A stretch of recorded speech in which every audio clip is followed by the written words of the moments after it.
Well, a neighbor in the University Heights neighborhood in central Springfield is speaking out, claiming the city needs to allow for due process in its meetings about a potential development at the corner of Sunshine and National. A spokeswoman for the city of Springfield says they have followed what is required by state law. Fox 49's Parker Paget live in that neighborhood tonight. Parker, you sat down with this neighbor who's been outspoken. What is he telling you?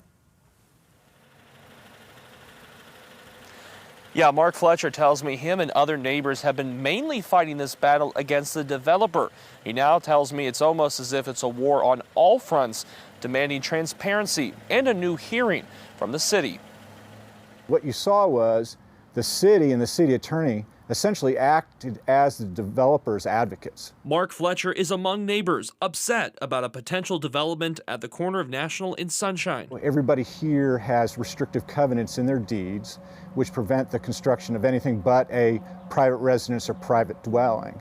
And the city has refused to recognize those rights. But what he says initially was a back and forth between neighbors and a developer has now spilled over into the city's zoning process. They're proceeding to rezone a property that is protected by constitutionally protected property interests, and that means that the right of cross-examination must be accorded. Our neighborhood was not given the opportunity to provide any input into the commission as to those legal and procedural determinations. Cross-examining is something the city of Springfield says you won't see at their meetings. Cross-examination is a legal term. These are not courtrooms. This is not a court proceeding.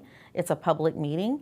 We feel that we provide the opportunities that stakeholders need to get their point across to the commission. Fletcher also says the city should delay any decision until civil suits against the development are over. With deed restrictions, it's pretty clear that it's a contractual arrangement.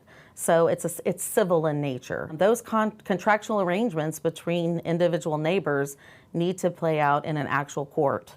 So that really is outside the purview of what the city is responsible or even able to contemplate when other processes are moving forward. The homeowner says he's not giving up his fight. We will be writing a letter to this commission demanding a rehearing that is in accordance with the aspects of due process. I will absolutely guarantee you that my wife and I will file a lawsuit to set aside that rezoning as violative of our constitutional rights. We go above and beyond what is legally required in terms of seeking input of all stakeholders in these types of situations.